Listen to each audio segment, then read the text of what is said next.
नमस्कार। खबर अभी तक देख रहे हैं आप और मैं हूं आपके साथ नासिर कुरैशी। खबर की तह तक में आपको उन तमाम खबरों की तह तक में ले जाएंगे जो इस वक्त हरियाणा की सियासत में गरमाई हुई हैं। आज हरियाणा के अंदर चुनाव प्रचार का आखिरी दिन है। 5 तारीख का इंतजार हम सभी को है और हरियाणा के वोटर्स को भी, हरियाणा के उन प्रत्याशियों को भी जो चुनाव के मैदान में उतरे हैं। और 8 तारीख को सबकी सियासी किस्मत का फैसला होने वाला है। लेकिन चुनाव प्रचार के आखिरी दिन आज हरियाणा में बहुत ज्यादा गहमा गहमी रहने वाली है। आज शाम 6 बजे तक चुनाव प्रचार का शोर थम जाएगा। फिर कोई जनसभा, कोई रोड शो नहीं होगा। बस पर्सनली मुलाकात कर डोर टू डोर जाकर अपने लिए वोट की अपील कर सकेंगे प्रत्याशी। लेकिन कोई बड़ा कार्यक्रम नहीं होगा। चुनाव आयोग की तरफ से भी इस पर पूरी नजर रखी जाएगी। हालांकि आखिरी दिन प्रचार को लेकर सभी अपनी ताकत झोंकने वाले हैं। चरखी दादरी में जन आशीर्वाद रैली होने वाली है बीजेपी की, जिसमें राजनाथ सिंह शिरकत करेंगे। नूह और महेंद्रगढ़ में कांग्रेस की रैली होने वाली है, जिसमें राहुल गांधी शिरकत करेंगे। चरखी दादरी और झज्जर में नायब सिंह सैनी रैली में शामिल होंगे। पानीपत और करनाल में भूपेंद्र सिंह हुड्डा रैली को संबोधित करेंगे। शाहबाद और कलायत और सफीदों में उत्तर प्रदेश के मुख्यमंत्री योगी आदित्यनाथ जनसभाओं को संबोधित करेंगे। और इनेलो को सुप्रीमो अध्यक्ष ओम प्रकाश चौटाला कलायत में रोड शो निकालेंगे। पलवल में असम के मुख्यमंत्री हेमंत बिस्वा शर्मा प्रचार करेंगे। जेजेपी और आम आदमी पार्टी के भी कई जगहों पर चुनावी रैलियों के कार्यक्रम हैं। विधानसभा चुनाव के लिए 5 अक्टूबर का ये आखिरी दिन प्रचार का, और उसके बाद फिर चुनाव प्रचार का शोर थम जाएगा। किस तरह का प्रचार हरियाणा में अब तक रहा है, किस तरह के मुद्दों को लेकर नेताओं की तरफ से अपने विरोधियों पर वार किया गया है, इस पर हम बात करेंगे। खबर की तह तक में जाएंगे। मेरे साथ मेरे सहयोगी जितेंद्र चौधरी हमारे स्टेट हेड जुड़ चुके हैं। रोहतक से हमारे ब्यूरो देवेंद्र दांगी जुड़ चुके हैं और फरीदाबाद से हमारे ब्यूरो राजा पटेल हमारे साथ जुड़ चुके हैं। जितेंद्र, सबसे पहले आपसे ही हम बात करने की शुरुआत करते हैं। आज आखिरी दिन है जितेंद्र, सभी की तरफ से लगातार प्रचार में अपनी जान झोंकी जा रही है, जीत के दावे किए जा रहे हैं। इस बार के प्रचार में क्या कुछ खास नजर आया, अगर मैं आपसे 1-2 बातें महत्वपूर्ण तरीके से पूछना चाहूं। और दूसरी बात यह कि आज आखिरी दिन किस तरह का माहौल हम देख रहे हैं आसपास। नासिर, अगर हम बात करें इस बार के चुनाव प्रचार के अंदर खास बात ये रही कि हाल ही के अंदर जो किसान आंदोलन रहा था वो एक बड़ा मुद्दा रहा। खिलाड़ियों का एक बड़ा मुद्दा देखने के लिए मिला दोनों ही ओर से, क्योंकि भाजपा भी इस पर अपने अपने तर्क देते हुए नजर आई, तो वहीं कांग्रेस की तरफ से भी इसमें सवाल उठाने का काम किया। जहां भाजपा की तरफ से किसान आंदोलन में 700 किसानों की जान जाने का मुद्दे को, चाहे वो हरियाणा के नेता हों, केंद्र के नेता हों, कांग्रेस के वो उठाते नजर आए, तो वहीं कर्नाटक के अंदर जो 1200 किसानों की जान गई है जहां कांग्रेस की सरकार है, उस मुद्दे को भी भाजपा की तरफ से उठाया गया। यानी सीधे तौर पर अगर हम बात करें, बहुत से ऐसे मुद्दे थे। गठबंधन की सरकार रही, उसके बाद जो है मुख्यमंत्री का चेहरा बदला गया, इस प्रकार के मुद्दे जो है विपक्ष की तरफ से उठाए गए। तो सत्ता पक्ष की तरफ से बिना पर्ची खर्ची किस प्रकार से काम किया गया रोजगार देने को लेकर के, इस मुद्दे को लोगों के सामने ले जाया गया। पारदर्शी सरकार और पोर्टल व्यवस्था के जरिए किस प्रकार से लोगों को घर बैठे सहूलियत देने का काम जो है सत्ताधारी पार्टी की तरफ से किया गया है, इन बातों को लोगों के सामने रखने को लेकर के इसका प्रचार प्रसार करने का काम न सिर्फ हरियाणा के नेता बल्कि केंद्र से भी जो नेता यहां पहुंच रहे थे उनकी तरफ से भी इन बातों को लोगों के समक्ष रखने का काम जो है खासतौर से किया गया। वोटों को लेकर के जो अपील है वो देखने के लिए मिली। एक बात अलग जो पिछले चुनाव से यहां पर देखने के लिए मिली कि कांग्रेस जो है वो कुछ उत्साह के अंदर नजर आई 2019 के मुकाबले, क्योंकि 2019 में हमने देखा था कि जो 75 पार का नारा था वो पूरे तरीके से ये कह सकते हैं कि कांग्रेस को का जो उत्साह है वो नहीं बढ़ने दिया था उस वक्त। लेकिन मौजूदा समय में अगर हम बात करें तो बहुत सी ऐसी सीटें हैं जहां पर कांग्रेस और भाजपा के बीच में ही आमने सामने की टक्कर है। कुछ एक जगह क्षेत्रीय पार्टी या निर्दलीय, मजबूत निर्दलीय उम्मीदवार होने की वजह से जो मुकाबला है वो त्रिकोणीय या चतुष्कोणीय जरूर कहा जा सकता है। लेकिन अधिकांश सीटों पर अगर हम बात करते हैं नासिर, तो कांग्रेस बीजेपी के बीच मुकाबला है। संकल्प पत्र को लेकर के, गारंटियों को लेकर के सवाल उठाए गए सत्ता पक्ष की तरफ से कांग्रेस पर कि जहां कांग्रेस शासित प्रदेश है हिमाचल को, क्योंकि हरियाणा से लगता जो प्रदेश है, हिमाचल है, जहां पर सरकार है कांग्रेस की, वहां पर हिमाचल के एग्जाम्पल यहां पर रखे गए कि किस प्रकार से वहां ओपीएस का वायदा किया गया था, और जो दूसरे जो वायदे पेंशन को लेकर के किए गए थे, महिला सम्मान को लेकर के किए गए थे, उन तमाम वादों को वहां पर पूरा नहीं किया गया है। तो कांग्रेस केवल झूठ बोलने का काम करती है। इसके साथ साथ कुमारी शैलजा के विषय को लेकर के हमने देखा कि दलित राजनीति को लेकर के भी काफी चर्चाएं जो है वो देखने के लिए मिली। खुद राहुल गांधी को इस प्रकार की चर्चाओं के चलते नेता प्रतिपक्ष भूपेंद्र हुड्डा और कुमारी शैलजा का स्टेज पर जो हाथ जो है वो मिलवाना पड़ा था, ये दर्शा रहा था कि किस तरीके से सत्ता पक्ष जो है वो इस मुद्दे पर हावी हो रहा है, और उसका जवाब जो है वो नेता विपक्ष के तौर पर राहुल गांधी किस प्रकार से स्टेज से देते हुए नजर आ रहे हैं। आज अगर हम बात करें, अंतिम दिन है, करीब शाम 6 बजे तक ये कह सकते हैं कि भोंपू का शोर जो है वो पूरे तौर पर थम जाएगा, और जो स्टार प्रचारक हैं, जो बाहरी लोग हैं, उन पर खासतौर से नजर रखी जाएगी कि वो किसी भी प्रकार से अब चुनाव प्रचार ना करें। उनकी एंट्री जो है वो पूरे तरीके से बंद हो जाएगी, और साथ ही साथ कैश फ्लो और शराब के वितरण पर भी खासतौर से जो टीमें गठित की गई हैं उनकी नजर जो है वो अब और पैनी होते हुए नजर आ जाएगी, क्योंकि अब डोर टू डोर प्रचार भले ही जो प्रत्याशी है वो कर सके, लेकिन दूसरी तरफ इस प्रकार का जो काम है उसकी गतिविधि भी अगले चुनाव के वक्त तक ये कह सकते हैं कि बढ़ते हुए नजर आएगी, और उस पर खासतौर से चुनाव आयोग की जो गठित टीमें हैं, ठीक है जितेंद्र, और आपसे अभी और बात करेंगे, और देवेंद्र रांगी से भी बात करनी है। राजा पटेल भी हमारे साथ जुड़े हुए हैं, लेकिन उससे पहले हरियाणा के डीजीपी का एक बयान आया है चुनाव की तैयारियों को लेकर, सुरक्षा के इंतजामात को लेकर, वो अपने दर्शकों को सुनाते हैं। उसके बाद देवेंद्र जी मैं आपसे चर्चा करूंगा। जी, डीजीपी हरियाणा की बाइट, सुरक्षा चुनाव को लेकर किस तरह की हरियाणा में रहने वाले किस तरह की तैयारियां हैं? 5 तारीख को हमारी पोलिंग है स्टेट के अंदर, और इसके लिए समुचित सुरक्षा व्यवस्था की गई है। और जैसा कि आप जानते हैं 225 केंद्रीय सुरक्षा बलों की कंपनियां हरियाणा में तैनात की गई हैं, और इसके अलावा करीब 30,000 पुलिसकर्मी और 21,000 से ज़्यादा होमगार्ड और 11,000 जो हमारे स्पेशल पुलिस ऑफिसर्स हैं, एक्स सर्विसमैन, उनकी भी तैनाती की गई है। और इंटरस्टेट नाके हैं 218, और within the state also there are नाकाज। इसी तरीके से जो हमारी फ्लाइंग स्क्वाड टीम्स हैं जो पूरे स्टेट के अंदर चेकिंग आजकल कर रही हैं, और 60 करोड़ से ज़्यादा की अभी तक सीजर हो चुकी हैं। तो ये 500 से ज़्यादा फ्लाइंग स्क्वाड हैं, और 462 हमारी स्टैटिक सर्वेलेंस टीम्स हैं, और कुछ क्विक रिएक्शन टीम्स भी हैं उसके अलावा। तो ये सारी व्यवस्था इलेक्शंस को शांतिपूर्ण तरीके से, निष्पक्ष तरीके से और बिल्कुल फेयर तरीके से कराने का एक उसमें। तो खबर की तह तक में हम बने हुए हैं, और मेरे साथ मेरे सहयोगी जुड़े हुए हैं। देवेंद्र रांगी भी रोहतक से हमारे साथ हैं, जितेंद्र चौधरी हैं हमारे साथ चंडीगढ़ से, और राजा पटेल हैं इस वक्त हमारे साथ फरीदाबाद से। देवेंद्र जी, अगर हम बात करें, इस चुनाव के प्रचार का आखिरी दिन है, सुरक्षा को लेकर भी आप सुन रहे थे, डीजीपी अपना बयान दे रहे थे। रोहतक हरियाणा की राजनीति में वो महत्वपूर्ण स्थान है जिसकी चर्चा किए बगैर हरियाणा की राजनीति की बात नहीं हो सकती। रोहतक की हम बात करते हैं आसपास, तो आज किस तरह का माहौल रहने वाला है? कौन कौन बड़े नेता यहां पर आज चुनाव प्रचार के मैदान में उतरने वाले हैं, और इस बार के समीकरण क्या लग रहे हैं आपको इस क्षेत्र के?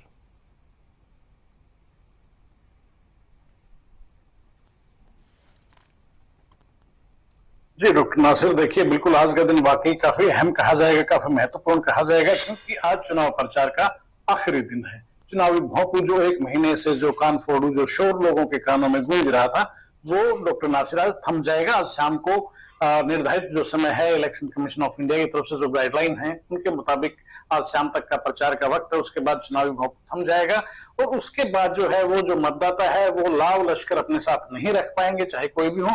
वो सिर्फ और सिर्फ डोर टू डोर जाकर कैंपेन कर सकते हैं, लोगों से 1 to 1 जाके कनेक्ट हो सकते हैं, संपर्क कर सकते हैं, अपना प्रचार कर सकते हैं, चाय पानी के छोटे कार्यक्रम कर सकते हैं। कोई सभा, जनसभा, बड़ा कार्यक्रम कोई नहीं हो सकता, ना कोई लंबा चौड़ा लाव लश्कर लेकर किसी को चलने की अनुमति होती है। चुनाव प्रचार जो आज शाम को थम जाएगा। बात आपने दूसरी की रोहतक के संदर्भ में बात करें, रोहतक में कैसी व्यवस्था है, क्या कुछ माहौल है, तो रोहतक में देखिए डॉक्टर नासिर की हुडा फैक्ट्री यहाँ बिल्कुल प्रभावी है। मुझे कम से कम आज की तारीख में ये कहने में मुझे कोई दोहराई नजर नहीं आती, कोई दिक्कत नजर नहीं आती। हुडा फैक्टर काफी प्रभावी यहाँ के लोगों पर अब की बात नजर आ रहा है। हालांकि 2019 की बात करें तो स्थितियां काफी बदली हुई थी, अब की बात स्थितियां जो है काफी चेंज मुझे जो है नजर आ रही है। आज के कार्यक्रमों की डॉक्टर नासिर अगर बात करें तो आज एक तो रोड शो निकलेगा महम हल्के में।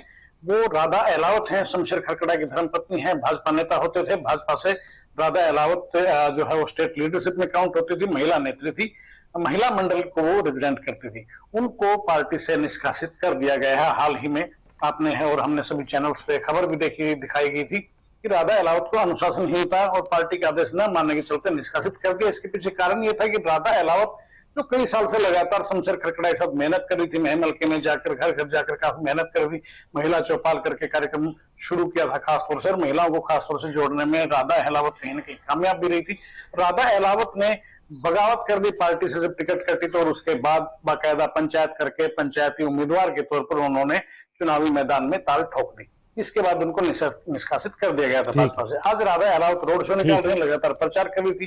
पूरे हल्के के जो बड़े बड़े गांव हैं, महम से उनका स्टेडियम से शुरू होकर पूरे हल्के को कवर करेगा। एक बड़ा कार्यक्रम तो जो है ये रहेगा डॉक्टर नासिर। दूसरा जो बड़ा कार्यक्रम है रोहतक जिले के संदर्भ में बात करें वो रहेगी जनसेवक हरियाणा जनसेवक पार्टी के जो प्रत्याशी हैं महम से बलराज सिंह कुंडू, निवर्तमान विधायक हैं। 2019 में भाजपा और कांग्रेस दोनों प्रत्याशी को हराकर विधायक बने थे। उसके बाद वो लगातार सुर्खियों में रहे, चाहे वो किसान आंदोलन की बात कर लीजिए, राज्यसभा चुनाव का जिक्र कर लीजिए, या फिर पहलवान बेटियों का आंदोलन का जिक्र कर लीजिए। लगातार लोगों के बीच में नजर आते रहे हैं और अपने एक फायर ब्रांड नेता के तौर पर अपनी इमेज उनकी जो है ना कहीं की उनको जाना जाता है कि जो बोलते हैं बड़े बेबाकी से खुल के बोलते हैं। वो एक बार फिर से मैदान में है। मुख्य मुकाबला जो है वो कांग्रेस के बलराम सिंह दांगी, जो आनंद सिंह दांगी पूर्व मंत्री रहे हैं, उनके बेटे हैं। पहली दफा वो विधानसभा चुनाव लड़ने जा रहे हैं। हालांकि इससे पहले वो जिला परिषद में वाइस चेयरमैन रह चुके हैं।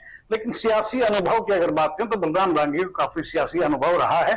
चाहे वो खुद का जिला परिषद सत्र की राजनीति लगा लीजिए या लगा लीजिए कि उनके फादर साहब जो है वर्षों तक मंत्री रहे हैं, कई बार के विधायक बने हैं, तो पुराना एक राजनीतिक घराना है कांग्रेस के लिए। उनके साथ जो है बलराज कुंडू का सीधा मुकाबला रहने वाला है। बलराज सिंह कुंडू आज महम में आशीर्वाद महोत्सव रखा है। आशीर्वाद के नाम से जो है ना जन आशीर्वाद के नाम से रैली रखी गई है। महम की नई अनाज मंडी में ये रैली जो है प्रपोज्ड है। दोपहर को ये रैली होगी डॉक्टर नासिर, और इस रैली में पूरी सियासी ताकत दिखाने का काम जो है कहीं ना कहीं बलराज सिंह कुंडू आज महम की धरती से करेंगे। एक संदेश देने का काम जरूर करेंगे कि लोग मेरे साथ हैं और मैं मजबूत स्थिति में हूं। ये मैसेज देने का पूरा प्रयास जो हरियाणा जनसेवक पार्टी के प्रत्याशी बलराज सिंह कुंडू का रहेगा। दोपहर 12 बजे के बाद वो लोगों को संबोधित करेंगे। और जो शेड्यूल मिला है उनका वो ये है कि रैली को संबोधित करने के बाद जो महम 24 का जो हल्का है, अठगामा जो हल्का है, उसके अलग अलग बड़े बड़े गांवों से वो बाकायदा रोड शो भी निकालने वाली। ये दो बड़े कार्यक्रम रहेंगे डॉक्टर नासिर। इसके अलावा मुख्यमंत्री का कार्यक्रम भी यहाँ शेड्यूल था। हालांकि आज अर्ली मॉर्निंग सूचना ये मिली कि मुख्यमंत्री के कार्यक्रम में तब्दीलियां की गई हैं। रोहतक का जो शेड्यूल था, मीडिया से रूबरू होना था, बाकायदा प्रेस कॉन्फ्रेंस होनी थी रोहतक मीडिया सेंटर में उनकी, वो किन्हीं कारणों से कैंसिल कर दी गई है। बताया गया कि सीएम का काफी व्यस्त आज का शेड्यूल है। उनके हल्के में भी कार्यक्रम है, बहादुरगढ़ में भी कार्यक्रम है। एक तो जनसभाएं, चुनावी सभाएं जो है, रैलियों को संबोधित करना, काफी टाइट शेड्यूल मुख्यमंत्री का रहने वाला है। ऐसे में पार्टी के जो बाकी प्रत्याशी उनके लिए प्रचार में कहीं न कहीं वो समय की जो है वो कमी को देखते हुए कार्यक्रम उनका स्थगित कर दिया है। ऐसी सूचना जो है भारतीय जनता पार्टी की तरफ से मिल रही है। दूसरी तरफ अगर और कोई बड़ा चेहरा बात करें तो और कोई बड़ा चेहरा रोहतक में आज कम से कम नहीं है। हाँ, प्रत्याशी जो है वो बिल्कुल आज अपने पूरा दमखम लगाएंगे। चाहे वो रोहतक शहर की बात कर लीजिए, कांग्रेस प्रत्याशी है बीबी बत्रा। ठीक है देवेंद्र, बत्रा 2019 में विधायक बने थे, 2014 में हालांकि मनीष ग्रोवर से हार गए थे, लेकिन इस बार भी जो है वही घोड़े वही मैदान 2024 बिल्कुल। और अब सभी को पूरा आज अपना दम लगाना है। देवेंद्र, आपका भी शुक्रिया। और अब इस वक्त मेरे सहयोगी मेरे साथ जुड़े हुए हैं अलग अलग जगहों से, और राजा पटेल हमारे साथ फरीदाबाद से जुड़े हुए हैं, चंडीगढ़ से जितेंद्र चौधरी हैं, रोहतक से देवेंद्र दांगी हैं। राजा, आज फरीदाबाद में क्या कुछ रहने वाला है, किस तरह का माहौल एनसीआर के इस इलाके में है? काफी गर्माता रहा है यहाँ का चुनाव भी, कई सीटों पर तगड़ी लड़ाई है, कई बड़े नेता अपनी पार्टियों को छोड़कर चुनाव के मैदान में उतरे हैं। किस तरह के समीकरण बनते नजर आ रहे हैं यहाँ पर?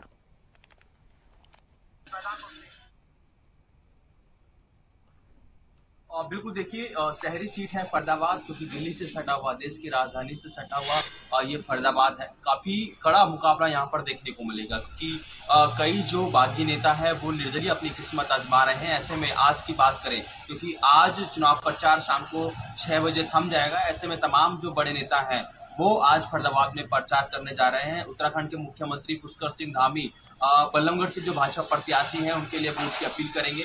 कल जिस तरीके से जो डिप्टी सीएम है उत्तर प्रदेश के वो यहाँ पर पहुंचे थे, तो तमाम जो बड़े नेता हैं, आज पलवल की बात करें तो पलवल में भी जो है असम के मुख्यमंत्री प्रचार करते हुए नजर आएंगे। तो लगातार कड़ी मेहनत यहाँ पर देखने को मिल रही है। और जिस तरीके से आज आखिरी दिन है, सभी जो प्रत्याशी हैं अलग अलग पार्टियों के, चाहे आम आदमी पार्टी की हम बात कर लें, भाजपा की, इंडियन नेशनल लोकदल की, जेजेपी की गठबंधन में लगातार उनके प्रत्याशी यहाँ पर लोगों के बीच पहुंच रहे हैं। तो काफी कड़ी मेहनत सुबह से ही यहाँ पर देखने को मिल रही है। समीकरण की बात करें तो सीधी टक्कर यहाँ पर, क्योंकि शहरी सीट है और जो लगातार हम लोगों से बातचीत भी कर रहे हैं पूरे इलेक्शन में, जो अलग अलग विधानसभा है, फरीदाबाद की 9 विधानसभा वो की बात करें तो यहाँ पर लोगों का जो रुझान है, क्योंकि शहरी सीट है, ऐसे में लगातार जो नेशनल पार्टियां हैं उनके बीच यहाँ पर टक्कर देखने को मिल रही है। कांग्रेस की बात कर ले, भाजपा की बात कर ले, सीधी टक्कर है। कल देर रात जो सांसद हैं दीपेंद्र हुड्डा, उन्होंने भी पूरे फरीदाबाद में प्रचार किया अपने अपने प्रत्याशियों के लिए। तो लगातार चाहे सत्ता पक्ष की बात कर लें, विपक्ष की बात कर लें,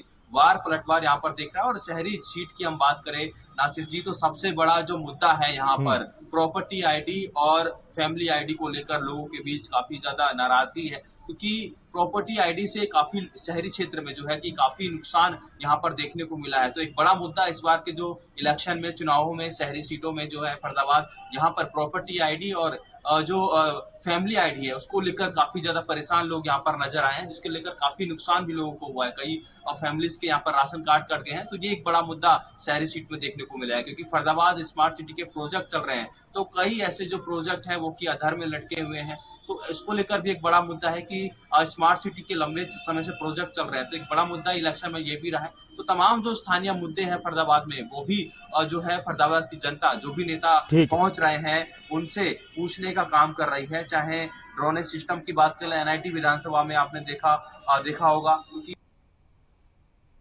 जी राजा, आपसे बात। जितेंद्र चौधरी भी लगातार मेरे साथ जुड़े हुए हैं, राजा पटेल भी हैं और देवेंद्र तांगी भी हैं। जितेंद्र, जिस तरह से हमने इस दौरान देखा है कि कई बड़े नेताओं की तरफ से कई मुद्दों को लेकर, जो हरियाणा के मुद्दे थे उस पर भी बात हुई, कौन कौन सी ऐसी बातें इस बार चुनाव में रही हैं जो बिल्कुल अलग नजर आई हैं चुनाव के दौरान? चाहे वो पीएम मोदी के बयानों की बात रही हो, चाहे राहुल गांधी के बयानों की बात रही हो, चाहे प्रियंका गांधी के बयानों की बात रही हो। बीजेपी के अगर हम स्टार प्रचारकों की बात करें तो कोई दिन ऐसा नहीं गया अभी तक जब किसी राज्य के मुख्यमंत्री या कोई केंद्रीय मंत्री हरियाणा में नजर ना आया हो। देखिए बिल्कुल नासिर, और आज भी अगर हम बात करें, अंतिम दिन भी जो स्टार प्रचारक हैं ठीक उसी प्रकार से नजर आने वाले हैं। जहां तक बयानों की बात की जाए, बयानों में यकीनन जो मुद्दे रहे हैं, विपक्ष के तौर पर जो मुद्दे रहे हैं, वो प्रियंका गांधी, राहुल गांधी की तरफ से बखूबी उठाए गए हैं। तो वहीं हमने देखा कि जो लोकसभा चुनाव के अंदर एक मुद्दा था जिसे कांग्रेस की तरफ से उठाया गया था, यानी संविधान और आरक्षण का जो मुद्दा था कांग्रेस ने उठाया था। लेकिन इस बार अगर हम बात करें तो लगातार आप किसी भी भाषण को अगर देखेंगे, खासतौर से जो बड़े नेता हैं, जिसमें हम प्रधानमंत्री नरेंद्र मोदी की बात करें, अमित शाह की बात करें, लगातार वो कह रहे हैं कि कांग्रेस जो है वो आरक्षण को लेकर के, आरक्षण को खत्म करना चाह रही है। इस प्रकार की बातें इससे पहले कांग्रेस ने लोकसभा चुनाव में की थी, लेकिन अभी उलट देखने के लिए मिल रहा है। और इसका पलटवार या फिर इसका जवाब जो है वो विपक्ष की तरफ से भी बखूबी दिया जा रहा है। इसके अलावा खिलाड़ियों का मुद्दा, किसानों का मुद्दा, ये ऐसे मुद्दे हैं जिन्हें राष्ट्रीय स्तर के जो नेता हैं, क्योंकि हरियाणा से जुड़े हुए हैं, आंदोलन जो चला वो हरियाणा की सीमा पर ही चला था, दिल्ली हरियाणा की सीमा पर, उस बात को लगातार उठाया जा रहा है। 700 किसानों की जान जाने के मुद्दे को यहाँ पर उठाया जा रहा है। खिलाड़ियों के साथ दिल्ली जंतर मंतर पर जिस तरीके का व्यवहार रहा उसको यहाँ पर लगातार उठाया जा रहा है। कल हमने देखा कि विनेश फोगाट के चुनाव प्रचार में भी पहुंची थी प्रियंका गांधी। तो ये कह सकते हैं कि अपने अपने स्तर पर उन मुद्दों को उठाया जा रहा है, लेकिन आरक्षण एक ऐसा मुद्दा है जिस पर वार पलटवार जो है लोकसभा चुनाव से लेकर के अभी विधानसभा चुनाव तक जो आरक्षण है या फिर जो दलितों का जो मुद्दा है, उसे दोनों पार्टियां जो है वो किसी भी सूरत में अपने हाथ से नहीं जाने देना चाह रही है। और दूसरी तरफ कुमारी शैलजा की नाराजगी का मुद्दे को भी, जिसे अभी तक हम लगातार गुटबाजी के तौर पर चर्चा करते थे, लेकिन अब राजनीतिक तौर पर उसकी चर्चा जो है वो दलितों के जो है दलितों पर विरोध को लेकर के या फिर कांग्रेस की मानसिकता को लेकर के लगातार सत्ताधारी पार्टी इस विषय को उठाते हुए नजर आ रही है। ठीक। तो ये कह सकते हैं कि ये बड़े स्तर के जो मुद्दे हैं इस प्रकार से रहे हैं, और खासतौर से भले ही कांग्रेस ने अपना मुख्यमंत्री चेहरा प्रोजेक्ट ना करा हो, लेकिन इसके बावजूद भी जो प्रधानमंत्री हों या फिर अमित शाह हो या फिर और दूसरे नेता हों, लगातार भूपेंद्र हुड्डा पर, पिता पुत्र पर जो है अपने वार करते हुए नजर आ रहे हैं, जो दर्शा रहा है कि सीधे तौर पर जो मुकाबला है वो कांग्रेस से है, और जो बड़े मासेस के जो लीडर जो है आकर के जिन्हें टारगेट कर रहे हैं उसमें भूपेंद्र हुड्डा और दीपेंद्र हुड्डा पहला टारगेट उनका देखने के लिए मिलते हैं। जी शुक्रिया जितेंद्र आपका इस पूरी चर्चा के लिए, विश्लेषण के लिए। और देवेंद्र दांगी भी हमारे साथ जुड़े हैं। देवेंद्र, सीधा मुकाबला कांग्रेस और बीजेपी का है, बार बार कांग्रेस के नेता ये बात कहते हैं, और जेजेपी, आम आदमी पार्टी, इनेलो और दूसरे नेताओं को वो कहते हैं कि वोट काटू हैं। चुनाव में इस तरह की बातें क्यों की जाती हैं? बहुत संक्षेप में आपसे मैं समझना चाहूंगा।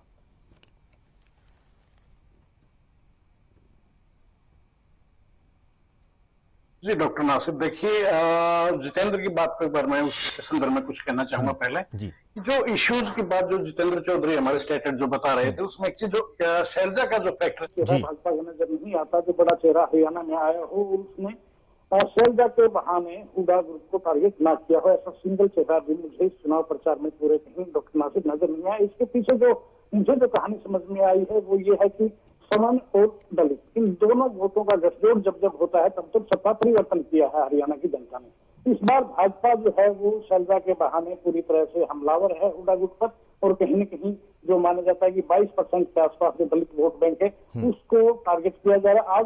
आज भी अगर प्रिंट मीडिया के विज्ञापन को देखें तो पूरी तरह से फ्रेम किया गया, इसी पॉइंट ऑफ व्यू से जोड़कर कनेक्ट करके विज्ञापन सभी जगह गए हैं। शैलजा के बहाने पूरी तरह से हमलावर कहीं न कहीं कांग्रेस पर नजर आ रही है भाजपा, और इसके पीछे कहानी वही है कि जो वोट बैंक है, क्योंकि लोकसभा चुनाव का जो रिसेंटली रिजल्ट आया है उसमें कहीं कहीं ये बात भाजपा को भी समझ में आई है डॉक्टर नासिर, कि जो दलित वोट बैंक है, जिसे माना जा रहा था कि 2024 में जो बदलाव हुआ था या फिर 2019 का बदलाव की जो बात कर लीजिए, तो अच्छा खासा साथ जो है वो दलित वोट बैंक का मिला था भाजपा को, लेकिन 2024 आते आते हरियाणा के संदर्भ में स्थितियां काफी बदल गई हैं, और इसी चीज को भाजपा ने समझते हुए पूरी तरह से टारगेट किया है कांग्रेस और भूपेंद्र सिंह हुड्डा को।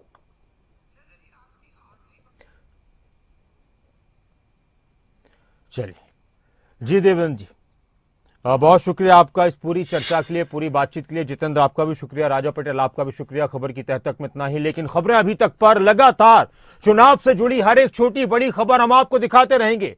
प्रचार का आखिरी दिन है हरियाणा विधानसभा में, आज चुनाव के लिए, हरियाणा विधानसभा चुनाव का आज प्रचार का आखिरी दिन है। हरियाणा में कई बड़े नेता आज नजर आएंगे, अपनी अपनी पार्टियों के लिए प्रचार करेंगे, और उसके बाद सभी को इंतजार रहेगा 5 तारीख का जब मतदान होगा। और हमारी भी आपसे अपील है कि आप मतदान जरूर करें, अगर कहीं बाहर हैं तो मतदान के लिए पहुंच जाएं हरियाणा।